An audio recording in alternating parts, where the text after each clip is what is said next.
Every character in fighting games has a plethora of moves at their disposal, but of course some wind up having more of an impact than others.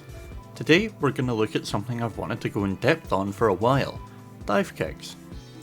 Now, just so we're clear, in Archetype Archive I like to chew the fat a lot, enough to the point where I'll make arguments for things like Ken not being a Shoto, and be very clear about what does and doesn't constitute things becoming a certain archetype. But for Ability Archive, it's actually a lot easier to be very broad and still have all the correct methodology within the video apply. So first off, Divekicks don't just have to be a character's feat. You've got things like Fast Spork, Dalsim's shiny bald head, Potemkin's rear end, and Leo's whirligig. The important thing about Divekicks are twofold. They are always committal. Some games might let you spend meter in order to cancel out of them, but since that's a universal mechanic, that, doesn't count. And in some games, these moves are just command normals, while in others, they are special moves. And actually, that can be different within the same game or on the same character. But that variance actually doesn't matter very much besides it just giving you different directions for it. The other thing is that they can alter your standard jumping arc. While some characters in some fighting games might have some strange air normals that could potentially look like Divekicks, they're still counted as regular jumping attacks. Your character follows their natural jumping arc, attacks, and then lands. As a result of all this, Divekicks fit in a very broad category that I tend to refer to as air momentum altering moves, or AMAMs for short. Technically, this broad category can fit a few extra things too, like air projectiles, double jumps, and flow. But, we're not talking about those, since most of those things are safety maneuvers, whereas Divekicks form your aggression. In my previous video on Demon Flip characters, I went over Divekicks in shorthand, to somewhat discuss what they're like in modern games, because, due to war crimes that were committed by Divekicks during the fighting game revival in the late 2000s, these moves were generally sin-binned and they went between being pretty terrible in Street Fighter V to being usable or even good nowadays. But, they're nothing like how insane these moves get when you go backwards in the catalogue. So, since I've already gone over what makes them good in that video, let's go over what makes them absolutely insane in games where they're allowed to just run wild. I talked a little previously about things like using Divekicks to bait DPs, landing shallower than your opponent and then punishing them, but all of that was from forward jump. In some insane games, for some insane reason, you can Divekick off of a neutral jump, and that causes a world of problems for the opponent. Here, the simple act of neutral jumping now becomes a threat. It's both a defensive and offensive action. You don't give up any territory, you're safe from most projectiles, and you can trade favourably against most zoners like Dalsim. And if your opponent retreats from you, you can just Divekick to retain the same spacing from them and keep the exact same amount of threat that you were presenting up in full. And that's ignoring a whole other host of problems that this can create. After knocking an opponent down and then neutral jumping, different Divekicks can become cross-up, they can prevent charge characters from using their flash kick, they can fly over DPs, the works basically. And annoyingly, these good Divekicks are so safe, oftentimes you're going to get a block string for free out of landing them, even if blocked. And even worse than that, most games that these are good in, parries are both terrible and basically non-existent. And even on reaction, a very well-spaced Divekick can just avoid your parry, throw punish you, and they win the interaction because you had the audacity to try and punish their aerial safe poke. Thankfully, at the very least, these old games can be kind enough that these aren't true overheads and you can be blocked crouching, although that might not be the blessing you might at first think, since at some ranges, while it might be very specific, the guys playing these characters will know what they're doing, and if you try and crouch block this move, you eat it cross up and get exploded for it.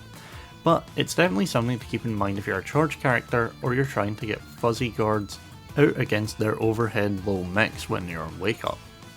True anti-airs where your upper hitbox turns off entirely, or invulnerable moves and supers, are going to be something of a necessity if you want to really deal with the aggression of these moves adequately. If you don't have them, trading with these moves doesn't tend to be in your favour, so you're going to have to try something genuinely ridiculous in that instance, like jumping over their Divekick or running under it in neutral.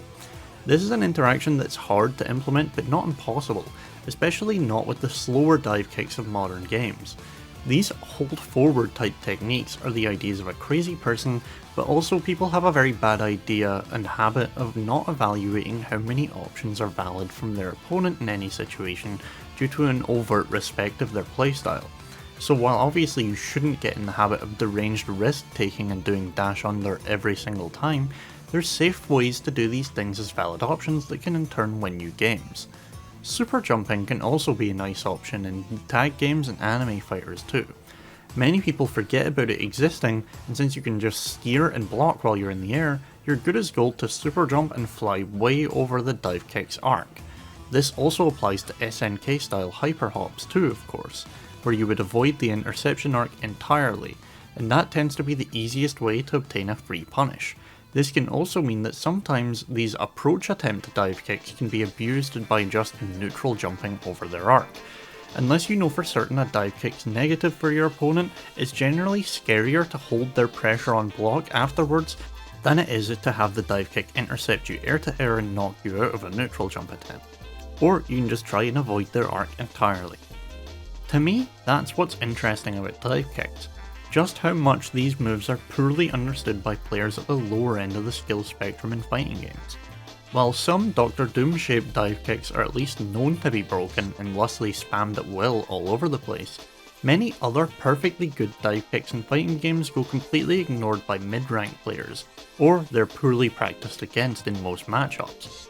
Generally, people seem to have the idea that these moves just don't really matter, even though, in reality, they're just as valid of an option as a jumping heavy attack as far as a combo starting air to ground option goes. In that sense, gaining a good understanding of dive kicks is actually a very decent cheat code to getting pretty far up the rank without much effort at all expended on your behalf.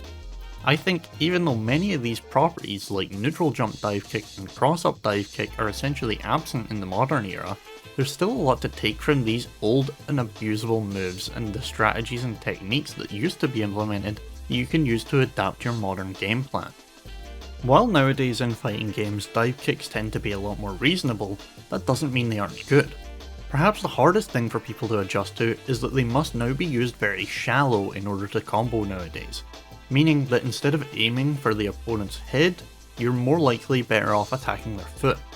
The benefit of this though is that it will work from much further away than a regular jumping attack, so with practice, especially when you have 3 different strengths of dive kick, you'll get used to and find the utility in these moves and their sharp angles.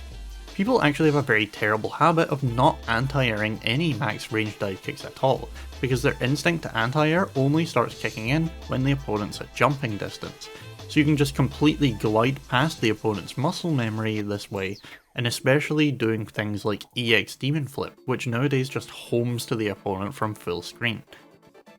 Similarly, in an attempt to balance dive kicks in modern fighting games, rather than the moves being faster than a jump like they used to be, they tend now towards being slower than a jump. But this can have an interesting effect of effectively halting your jumping arc at its peak, making it very easy to fly past your opponent's anti-air attempt or go straight towards an opponent who is expecting you to land much further away from them than the jump that you initiated the dive from. This is great when your opponent uses an anti-air normal often instead of an invulnerable reversal, since they'll tend to be in recovery from attempting to bat away a regular jumping attack and then eat a dive kick combo in its entirety.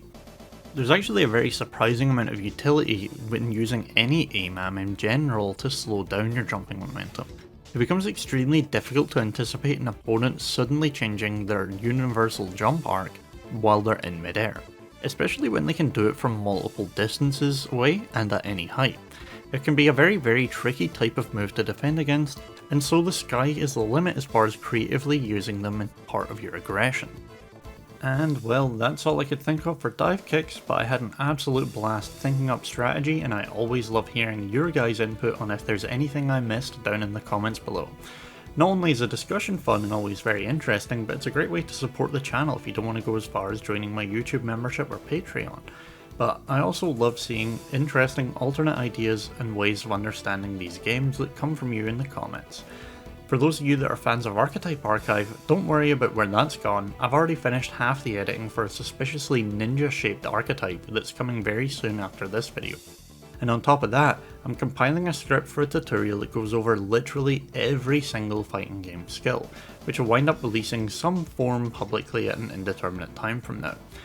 I'd like to get back to teaching people fighting games, and I also welcome your input on whether you prefer a written document, a huge video, a series of videos, so let me know what you guys think on how you best learn from other people in fighting games and what you'd like to see from me and the channel moving forward. With that, as always, I'm going to leave you all by saying, stay safe.